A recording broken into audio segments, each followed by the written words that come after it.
He was a titan of technology, a man who could bend the digital world to his will, yet his multi-billion-dollar empire was teetering on the brink of collapse.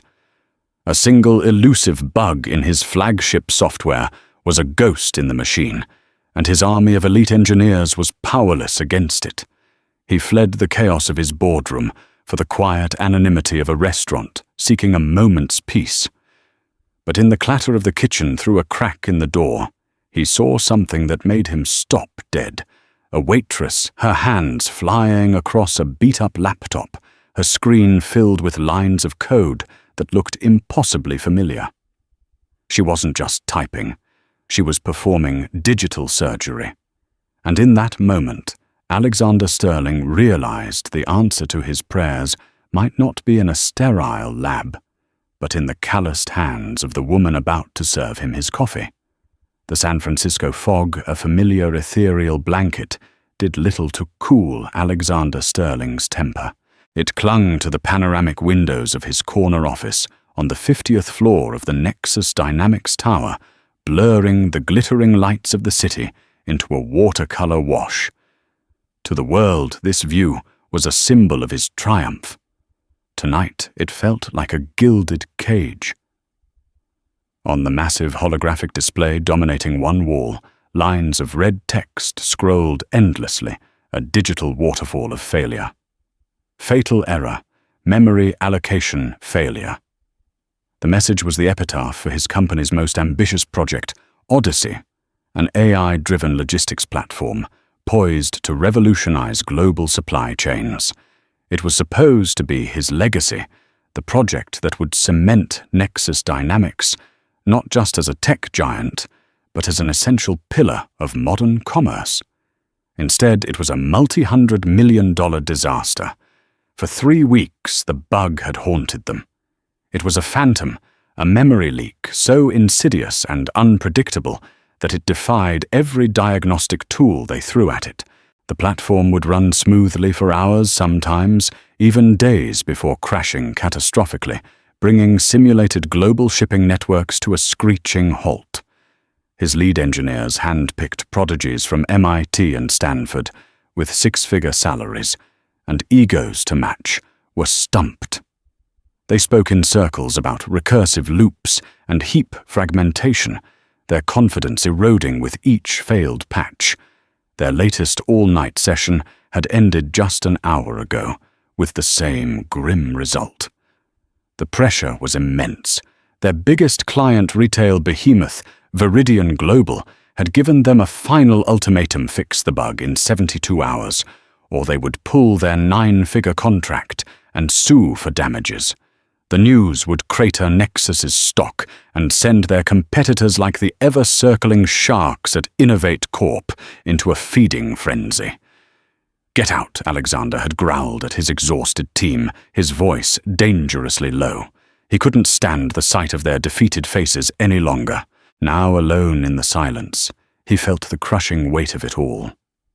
He was Alexander Sterling, the wunderkind, who'd built an empire from a garage. He thrived on impossible problems. But this was different. He felt a helplessness he hadn't experienced since he was a teenager, trying to fix his family's perpetually broken-down Ford. He needed to escape. He grabbed his coat, a sleek black cashmere affair that felt absurdly out of place with his frayed nerves, and bypassed his private elevator. He took the public one, needing the brief anonymous contact with other people, even if he couldn't look them in the eye. Down on the street, the damp air was a shock. He dismissed his waiting driver, Walter, with a wave. He needed to walk. He wandered through the financial district, a ghost in his own city, the imposing glass and steel structures he helped finance, now feeling like monoliths, mocking his failure.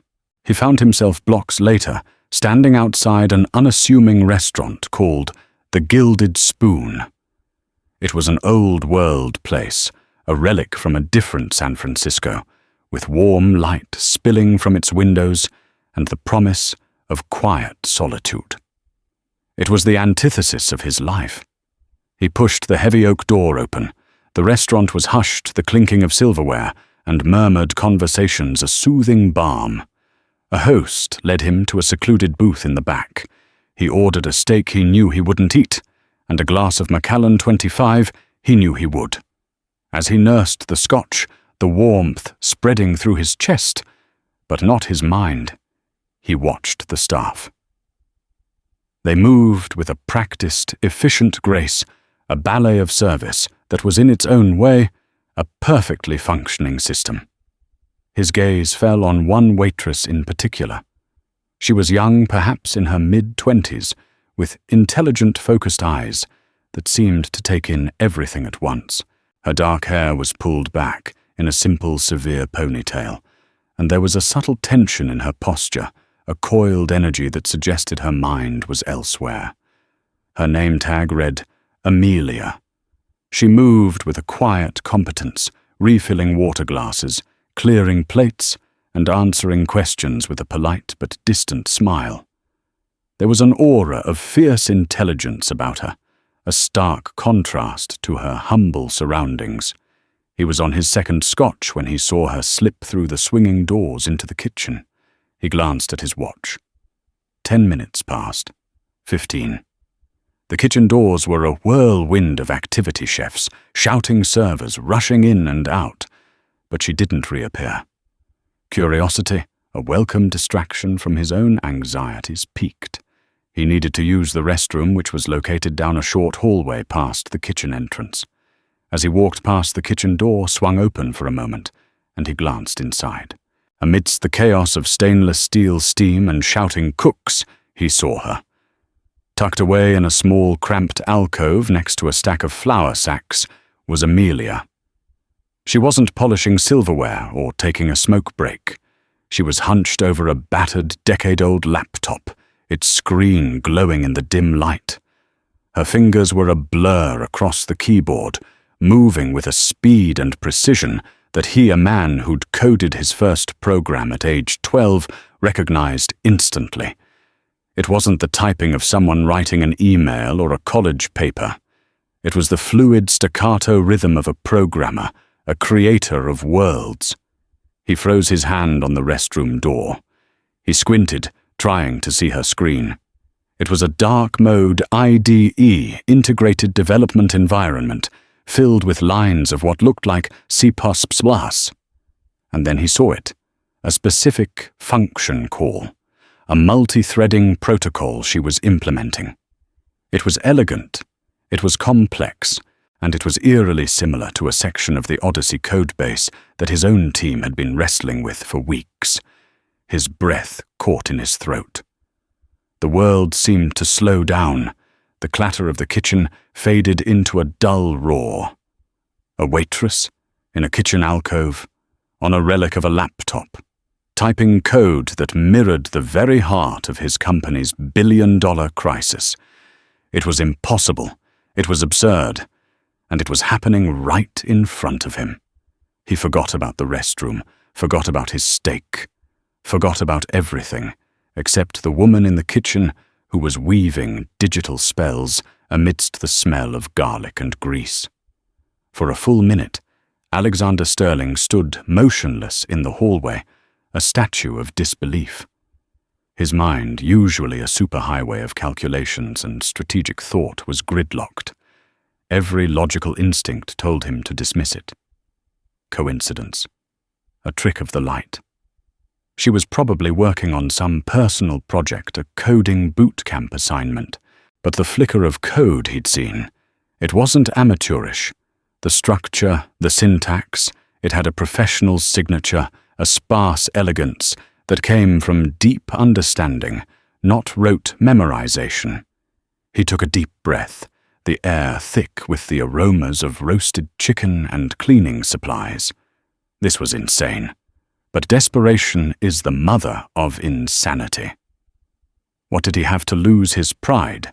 He'd lost that 3 weeks ago, in a conference room full of blank-faced engineers. He pushed the swinging door open and stepped into the chaotic symphony of the kitchen. A blast of heat and noise hit him. "Hey, staff, only a burly chef with a sweat-stained bandana yelled over the sizzle of a grill. Alexander ignored him. His eyes were locked on Amelia. She hadn't noticed him yet, her focus absolute. Her brow was furrowed in concentration, her lower lip caught between her teeth. He walked towards her small corner, stepping over a stray mop bucket. "Excuse me," he said, his voice calmer than he felt. Amelia's head snapped up. Her eyes widened first in surprise, then in professional panic. She instantly slammed her laptop shut. "So you can't be back here. Is there a problem with your meal?" Her waitress persona was back in place, a shield of polite efficiency. "The problem isn't with my meal," Alexander said, his gaze dropping to the closed laptop. "It's with a recursive memory leak in a multi-threaded AI logistics platform." The effect of his words was immediate and profound. The professional mask didn't just crack, it shattered. Amelia's jaw went slack. The color drained from her face. Her eyes, which he'd previously noted as intelligent, now looked sharp, analytical, and deeply wary. She didn't ask what he was talking about. She didn't feign ignorance. She knew. "Who are you?" she asked, her voice a tense whisper. "My name is Alexander Sterling." He watched for a flicker of recognition, and he got one. A subtle widening of her eyes, a slight intake of breath. She knew the name. Everyone in the tech world did. She looked from his expensive suit to his face, the pieces clicking into place. Nexus Dynamics, she breathed. Odyssey. It wasn't a question. It was a statement, a diagnosis. "You've heard of it," Alexander stated, the last vestiges of his skepticism evaporating. "I follow the public dev logs." The pre-release buzz, she admitted, her gaze guarded. She clutched the edge of her laptop as if it were a life raft. "You're in trouble. The launch is supposed to be next quarter. The launch will be cancelled, and the company will be gutted if we don't fix a bug that my entire engineering division can't find," he said, laying his cards on the table. There was no point in pretense. "What were you working on just now?" She hesitated, her eyes darting towards the head chef, who was now watching them with a mixture of confusion and annoyance. "A personal project? Don't lie to me, Amelia," he said, his voice soft but laced with an intensity that made her flinch. "I saw your screen. I saw the threading protocol. It was a predictive resource allocation manager. Am I wrong?" She swallowed hard, her knuckles white on her laptop. "No," she admitted quietly. "You're not wrong. I want you to look at our code," Alexander said the words, feeling utterly reckless as they left his mouth. "The Odyssey code." She stared at him, as if he'd just started speaking in tongues. "What, sir, I'm a waitress, and 5 minutes ago you were a programmer. Which one is the real you?" he countered. "I will pay you for your time, a consulting fee, a generous one. Sign whatever NDA my lawyers can dream up. Just look at it." Amelia's mind was clearly racing. Fear, disbelief, and a flicker of something else, a longing, a hunger warred in her expression. "Why would you ask me? You have the best engineers in the world. The best engineers in the world have been staring at it for almost a month and are about to sink my company," Alexander said bluntly. "They're trapped in a box of their own making, constrained by their own groupthink. You're not in that box.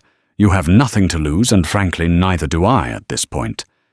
He saw the conflict in her. This was the opportunity of a lifetime handed to her by a billionaire in the middle of a greasy kitchen. But it was also terrifying. The risk of failure, of humiliation, was enormous. I can't," she stammered, shaking her head. "I don't have a degree. I dropped out of Caltech after 2 years. My mother got sick. I've been working here ever since. I just code for myself, to keep sharp."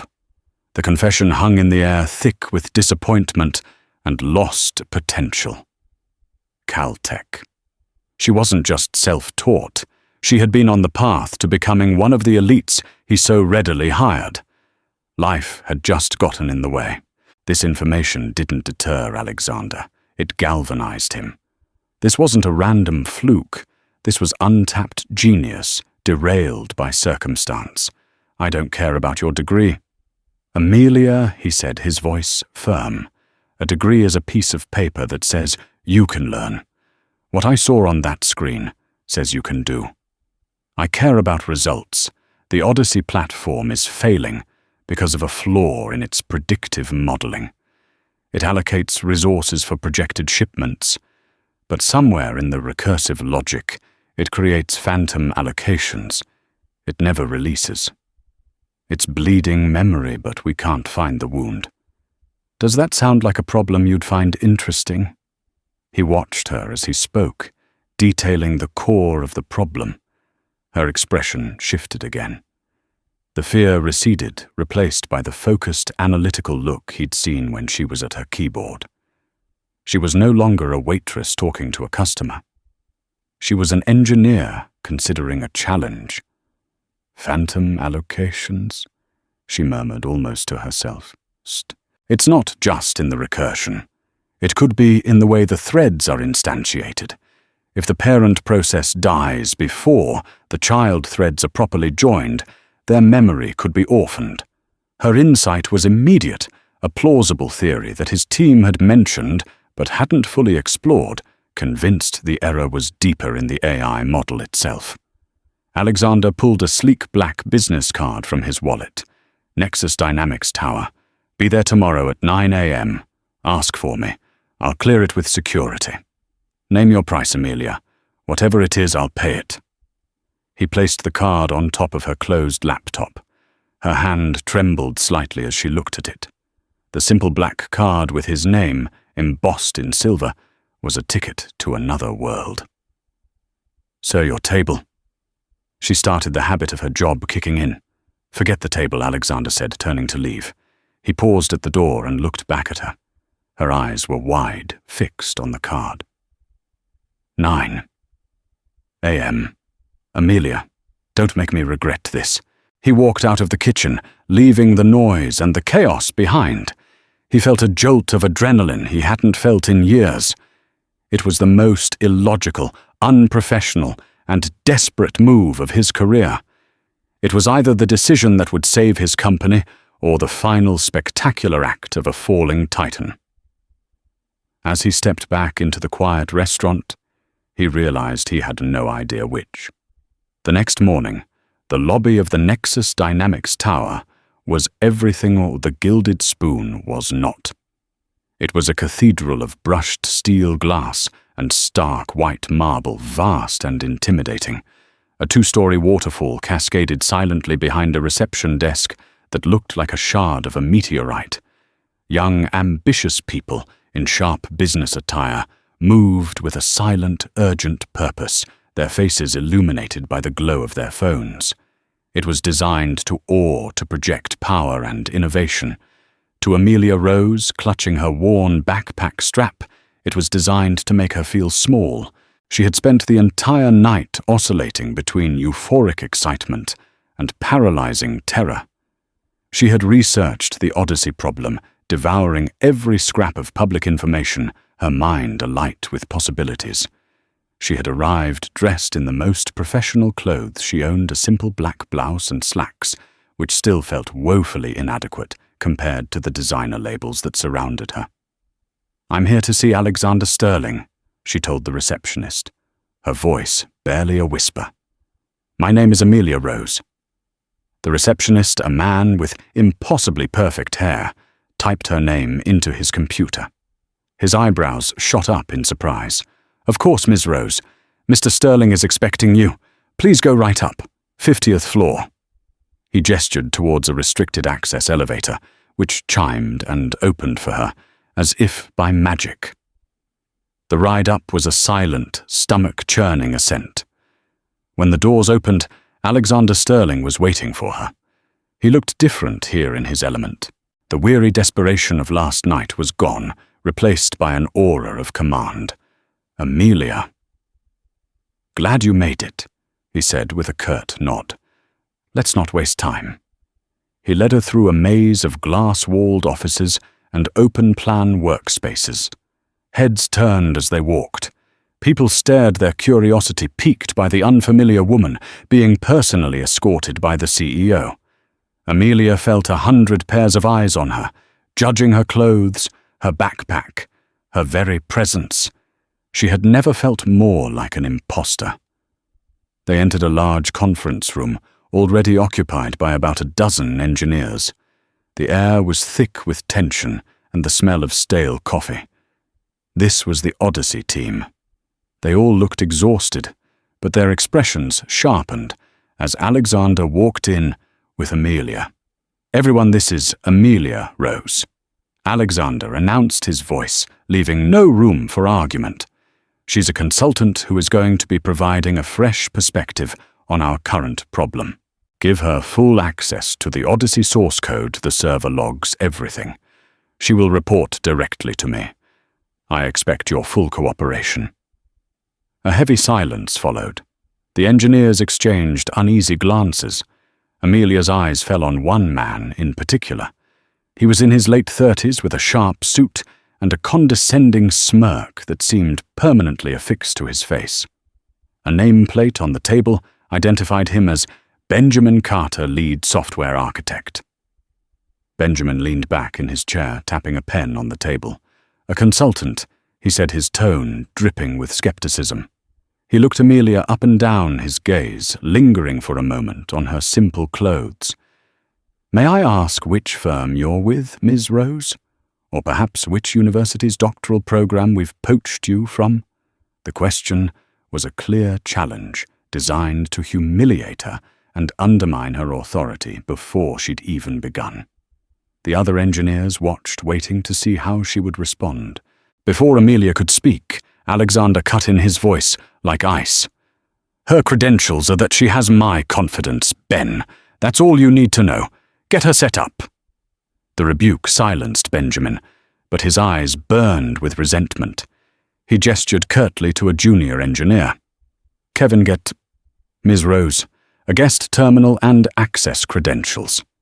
Kevin, a nervous young man who looked like he hadn't slept in a week, led Amelia to a small empty desk in the corner of the main development floor. It was clearly a temporary spot, an afterthought. As he typed furiously, setting up her access, he spoke in a hushed tone. "Don't mind Ben," he whispered. "He's just on edge. We all are. He's been leading this project for 2 years. He sees it as his baby." "And it's a sick baby," Amelia replied quietly, her eyes already scanning the architecture diagrams pinned to a nearby wall.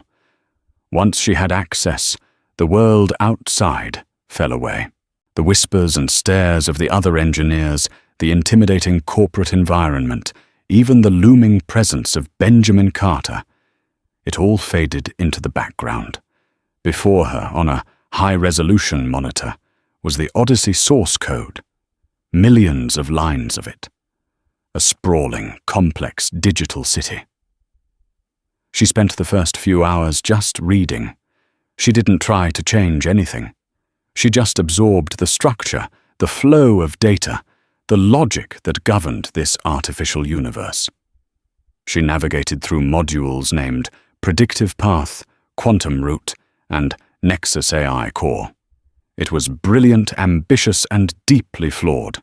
The code was like a beautiful, intricate tapestry with a single thread pulled, causing the entire image to warp in a way that was almost invisible up close. The team had focused on the AI core, convinced the leak was born from the complex machine learning algorithms, but Amelia, guided by her instinct from the night before, gravitated towards the foundational layers, the code that managed memory and process allocation. It was less glamorous, the plumbing of the system, and she suspected it had been given less scrutiny. By midday, she started to notice a pattern. Tiny, almost insignificant discrepancies in the timestamps between a resource request and its allocation log. Milliseconds of lag that shouldn't exist. She tried to access the deeper server logs, the ones that would show the hardware-level interactions, but her access was denied. She found Kevin. "I need kernel-level log access for the primary simulation servers," she said. Kevin paled. I can't grant that. Only Ben can authorize that level of access. It's a security protocol." Amelia walked over to Benjamin's desk. He was on the phone, speaking in loud, important tones. He saw her approach and deliberately turned his back to her, laughing at something the person on the other end of the line said. She waited. When he finally hung up, he swiveled in his chair with an exaggerated sigh. "Yes, I need kernel log access," she stated calmly. He scoffed. "Absolutely not. We don't give consultants root access to our most secure servers.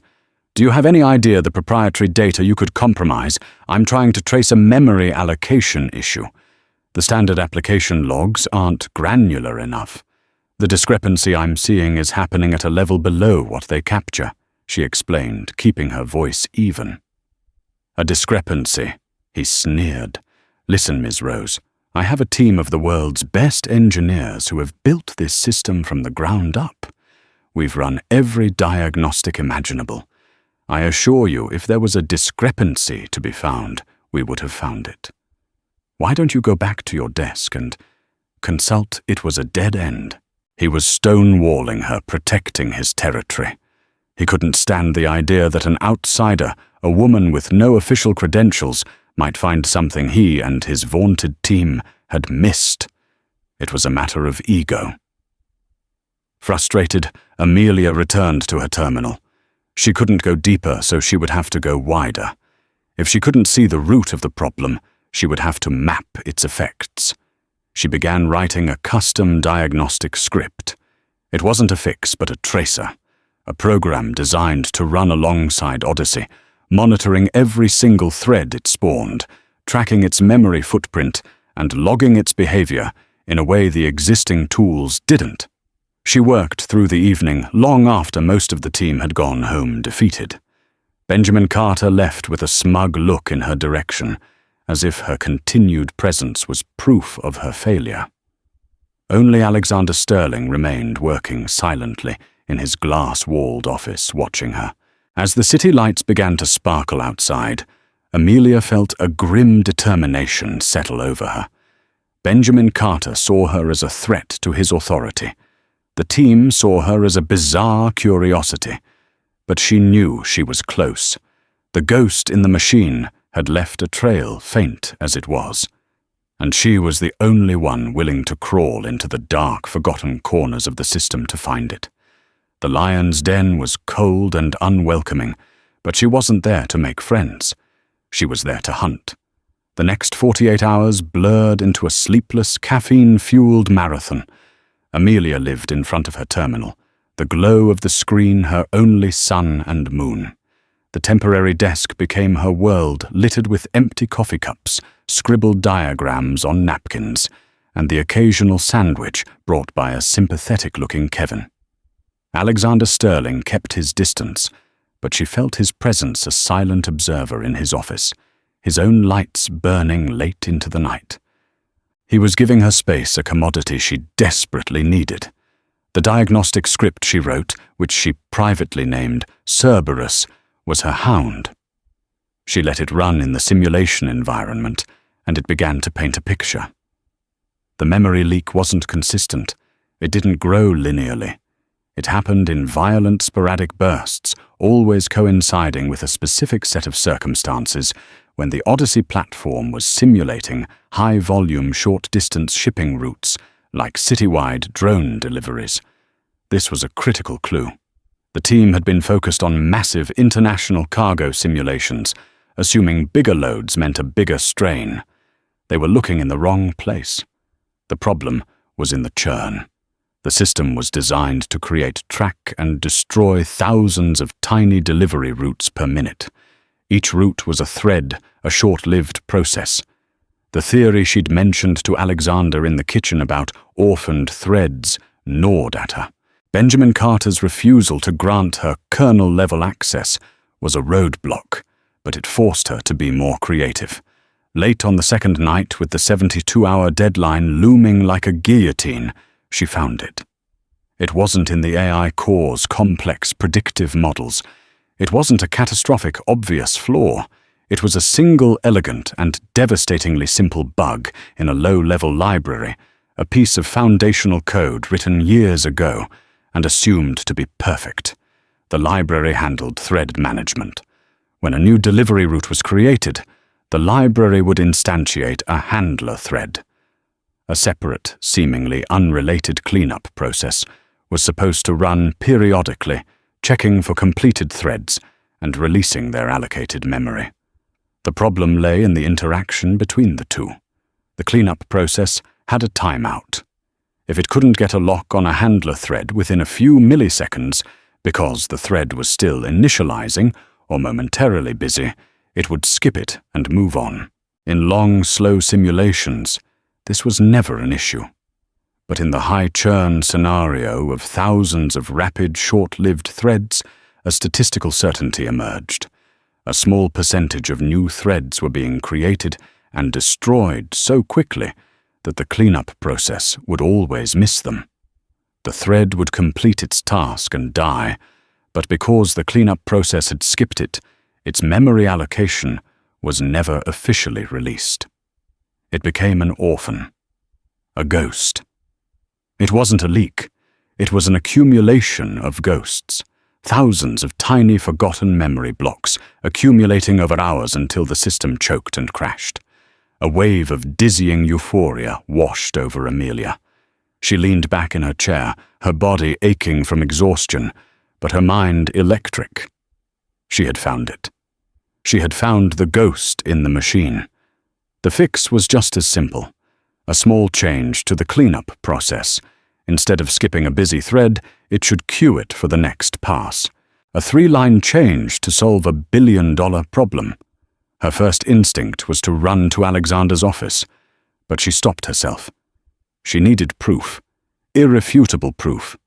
She modified her Cerberus script to log every time the cleanup process skipped a thread. Then she ran the high-churn simulation. The log file exploded. It was the smoking gun. She saved her proposed code change, the log file, and a concise, step-by-step explanation of the problem and her solution into a secure folder on the local server. She named the folder Odyssey Solution AR. Her initials. A small act of ownership. It was 3:30 a.m. She decided to get 2 hours of sleep in a small, unused wellness room before presenting everything to Alexander at first light. It was done. But she hadn't been working entirely alone. Benjamin Carter had been watching her. Consumed by a mixture of professional pride and raw fear, he couldn't accept that this Waitress could succeed where he had failed. He had seen the lights on, seen her fanatical focus. That afternoon, feigning a need to help Kevin with a server issue near her desk, he had managed to install a keystroke logger and screen-sharing spy tool on her terminal. It was a gross violation of privacy and corporate policy, but he justified it as monitoring a security risk. From his home office, he had watched her every move. He saw her isolate the high-churn scenario. He saw her focus on the thread management library. And then he saw her find the bug. He watched his blood running cold as she typed out the simple, elegant solution. He saw her run the final diagnostic, saw the damning log file, and watched as she saved everything to the folder marked Odyssey Solution AR. Panic gave way to a dark, cold ambition. She had found it, but she hadn't reported it yet. She was an outsider, a nobody with no proof she'd been the first one there. He, on the other hand, was the lead architect. It was his project, his team. Who would they believe? Working with a feverish intensity, he replicated her work. It was easy now that he knew where to look. He copied her 3-line code change, making a tiny cosmetic alteration, changing a variable name so it wasn't an exact duplicate. He wrote his own explanation, plagiarizing her logic and passing it off as the result of his team's tireless round-the-clock effort. He created a new folder, saved his own version of the fix, and then, with a final malicious act, he used his administrative privileges to access the server. He found her folder, Odyssey Solution AR, and deleted it. He then wiped the access logs for that specific directory covering his tracks. Her proof was gone.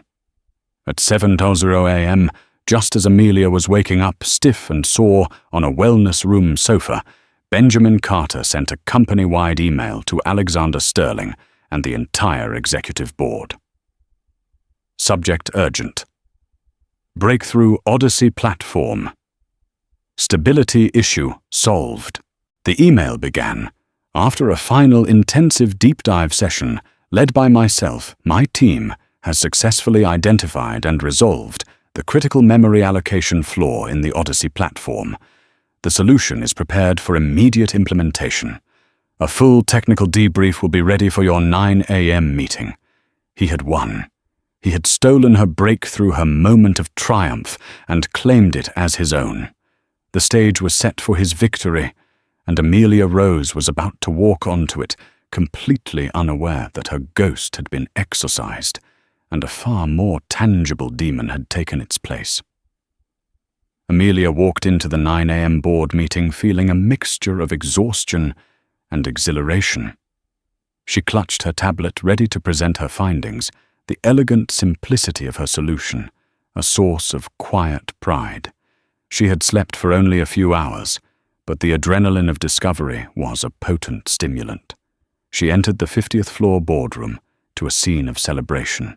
Benjamin Carter was at the head of the table, basking in the glow of praise.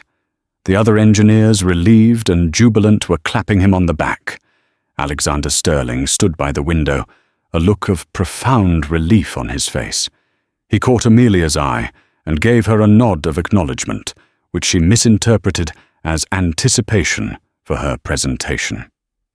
A truly remarkable piece of detective work. Ben, one of the board members, a portly man named Robert Morrison, was saying. "You've saved the company." Benjamin smiled, a magnanimous false expression. It was a team effort. We never lost faith in our process. We simply had to drill down past the application layer and re-examine the foundational thread handling protocols. A subtle race condition, but we caught it. Amelia froze her tablet, suddenly feeling like a lead weight. Thread handling protocols, race condition. He was using her words, her discovery. A cold dread washed over her, so intense it made her feel nauseous. Alexander turned his attention to the room. "Ben, walk us through it." With a smug confidence, Benjamin projected the code onto the main screen. He presented the 3-line fix, his cosmetically altered version, and explained the logic behind it with the clarity of a man who had understood it for a full 4 hours. He explained how the cleanup process missed the rapidly cycling threads, creating orphaned memory blocks. He presented it as the triumphant culmination of his team's tireless work. Amelia stood in stunned silence, invisible. It was her work, her breakthrough. He had stolen it, every last piece of it. She looked at the faces of the other engineers. They believed him. Why wouldn't they? He was their leader. She was the strange woman who sat in the corner for 2 days. "Excellent work," Alexander said, and the words were a punch to Amelia's gut. He turned to her. "Amelia, thank you for your time. Your input in directing the team's focus was clearly valuable. Please see my assistant about your consulting fee. We'll be sure it's a generous one." Dismissal. He was dismissing her. He thought she had merely helped, while Ben had delivered the solution. The injustice was so sharp, so bitter, it stole her breath. She started, her voice trembling. "That's my solution." Benjamin let out a short, pitying laugh. "Ms. Rose, I understand the desire to be part of a victory this significant, but let's not get carried away. My team and I worked on this. The commit logs will show that." He was right. He had covered his tracks. Her folder was gone, her proof. I found it last night. Around 3 a.m., she insisted, her voice gaining a desperate edge. I wrote a diagnostic script, Cerberus, to trace the thread skips. A script, Benjamin said, his voice dripping with condescension. We have dozens of professional diagnostic suites. We don't rely on amateur scripts. Mr. Sterling, I think the stress of the situation is perhaps causing some confusion. All eyes were on Amelia. She looked like a fraud, a desperate wannabe trying to steal credit from the hero of the hour. She looked at Alexander, pleading with her eyes. She saw relief warring with a flicker of something else in his expression, a nascent seed of doubt. He remembered their conversation in the kitchen. He remembered her immediate theory about orphaned threads. Ben's explanation was too neat, too sudden. "Let's just focus on the solution," Alexander said, his voice neutral, trying to diffuse the tension. "The important thing is that it's fixed. We can deploy the patch and notify Viridian Global."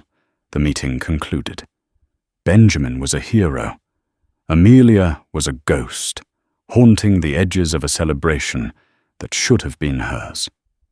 Defeated, she turned and left the boardroom, the sound of their cheerful planning fading behind her. She had failed, not in finding the bug, but in navigating the treacherous world of human ambition and deceit. But Alexander Sterling hadn't built a billion-dollar empire on blind faith. He was a systems analyst at heart, and that applied to people as much as to code. Amelia's desperate plea, her specific mention of a script named Cerberus, and the timing, it all felt wrong. Ben's sudden breakthrough, after weeks of failure, hours after Amelia had been given access, was too convenient. He remembered the look in Amelia's eyes in the kitchen, the raw, unpolished brilliance. He contrasted it with Ben's polished political maneuvering. While the rest of the company celebrated, Alexander returned to his office and closed the door. He didn't call his security chief. He didn't want a corporate investigation that could be managed and sanitized by others. This he would do himself. He opened a secure terminal one with the highest level of system privileges. He wasn't just a CEO, he was still a coder at his core. He knew his way around the guts of the network. First, he searched the entire server for any file named Cerberus. Nothing. It must have been on her local terminal. Next, he looked for the folder she'd mentioned, Odyssey Solution AR. It didn't exist. As Benjamin had boasted, it was gone. But Alexander knew that deleting a file on a high-security server doesn't always mean it's truly gone. It's marked for being overwritten. He initiated a low-level sector scan of the server's drives, a process that would take time. While it ran, he examined the server access logs. As Benjamin had predicted, the logs showed Benjamin Carter accessing the core library and committing the final code change around 7 a.m. Clean. Too clean. A man covering his tracks often sweeps too thoroughly. Alexander widened his search, looking not just at file access, but at all administrative command logs for the entire server partition over the last 12 hours. And then he found it. At 3:47 a.m., Benjamin Carter's administrative account had initiated a RF command, a forceful, irreversible delete on a directory named Odyssey Solution AR. Immediately following that, at 3:48 a.m., the same account had run a command to manually clear the access log records for that specific directory for the preceding 5 minutes. It was the digital equivalent of a murderer wiping fingerprints from a crime scene. Benjamin hadn't just deleted her work, he had tried to erase the very fact that he had deleted it. But he made a mistake. He'd cleared the file access log, but he hadn't cleared the higher-level command log which recorded the clearing itself. It was an act of supreme arrogance. He never imagined anyone, least of all the CEO, would dig this deep. A cold, hard anger settled in Alexander's chest. The sector scan finished. The deleted folder was partially recoverable. He restored it. Inside were Amelia's original files, her beautifully commented code, her detailed explanation, and the Cerberus log file, its timestamp reading 3:32 a.m. The evidence was irrefutable. It was a complete documented timeline of discovery and theft. He looked at the recovered files, then at the record of Benjamin's deceit.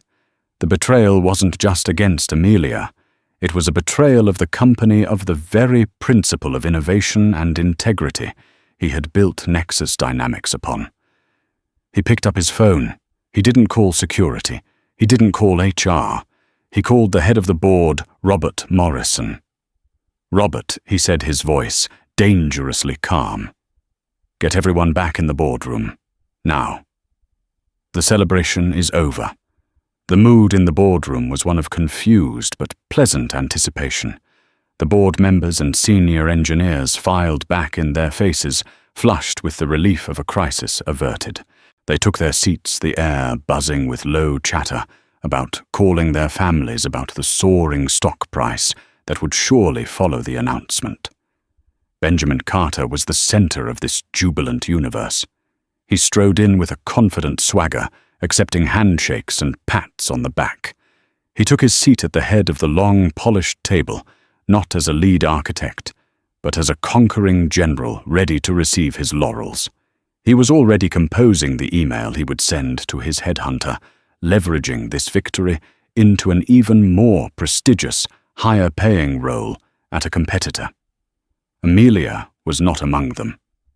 Alexander had sent a quiet, discreet message via his personal assistant for her to wait in the tranquil solitude of his private office.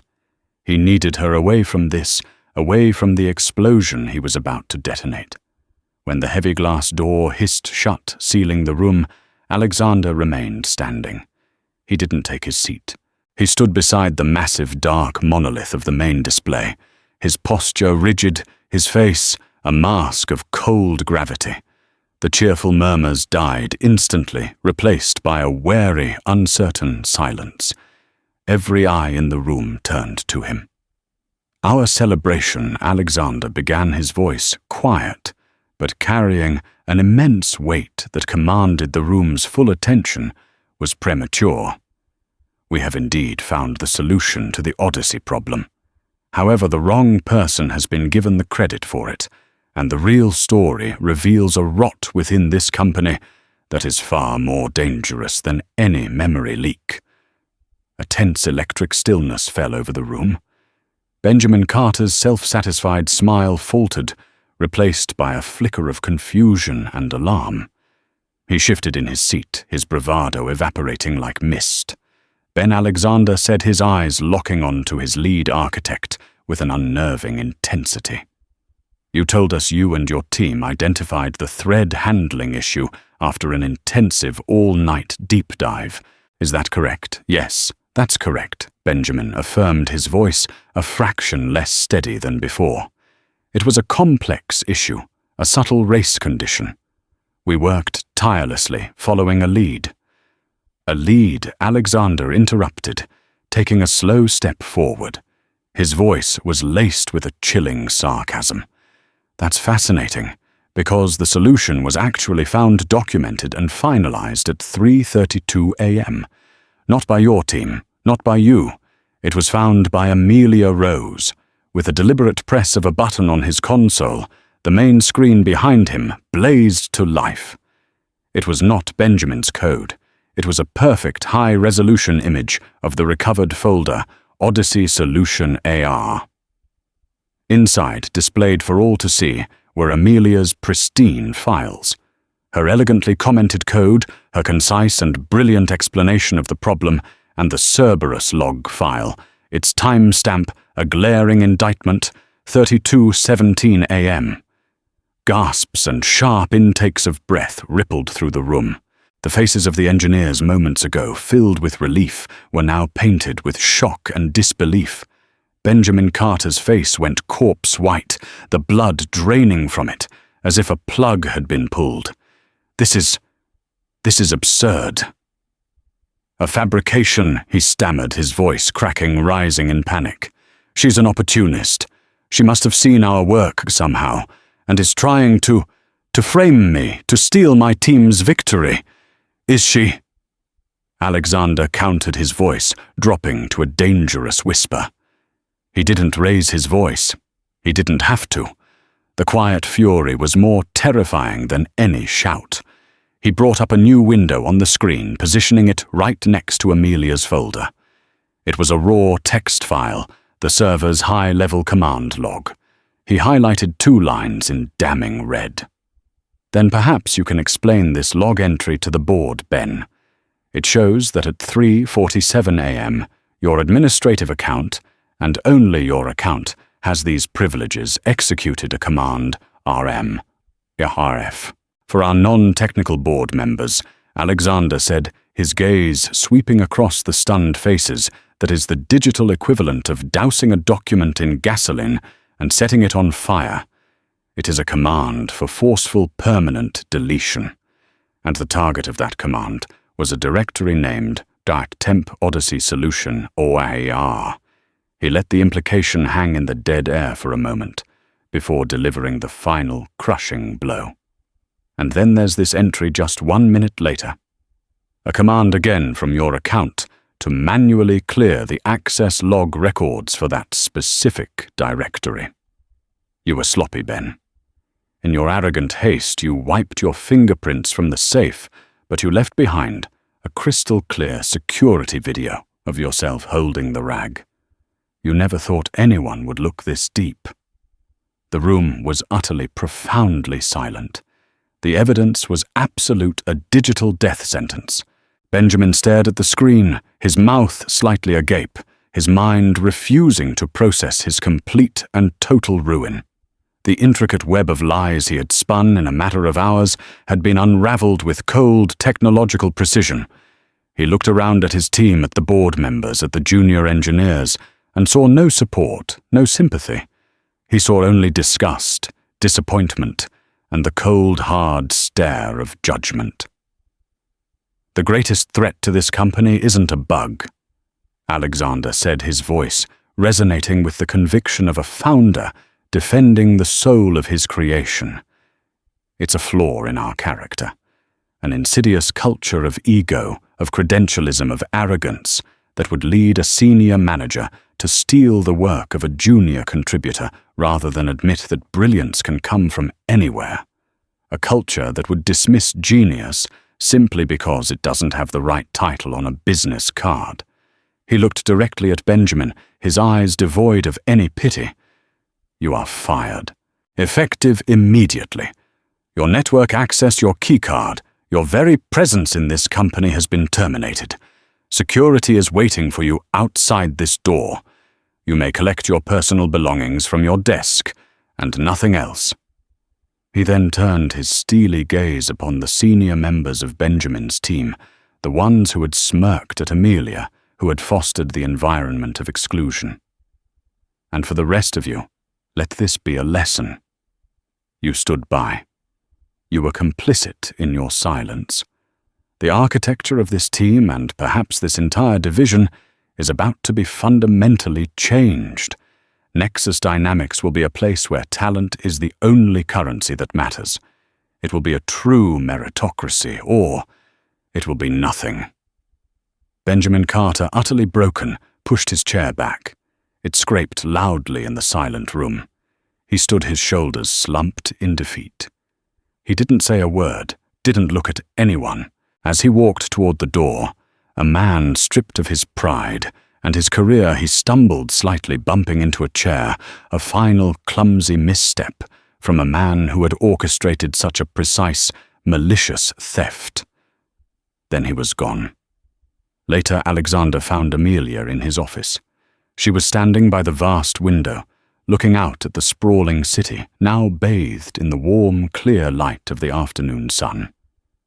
She looked small against the backdrop of the skyline she had just helped save. "It's done," he said softly, entering the room. She turned her eyes, showing the exhaustion and stress of the last 48 hours, but they were clear. He deleted everything. I thought He tried, Alexander corrected her gently. But you of all people should know. Good code, like the truth, always leaves a trace. I found it. He walked over to stand beside her, not as a CEO to a consultant, but as one builder to another. I am sorry, Amelia, for what he did, and for my own part in this. I almost believed him. I was so desperate for a solution that I nearly accepted the easiest answer, not the right one. That's a failure of leadership. My failure. I should have known he would try something, she whispered. I should have been more careful. No, Alexander said, his voice firm, insistent.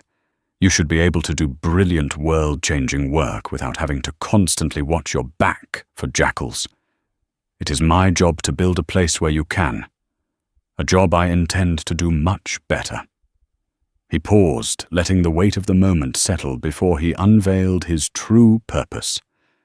The Gilded Spoon has an unexpected vacancy on their waitstaff effective immediately.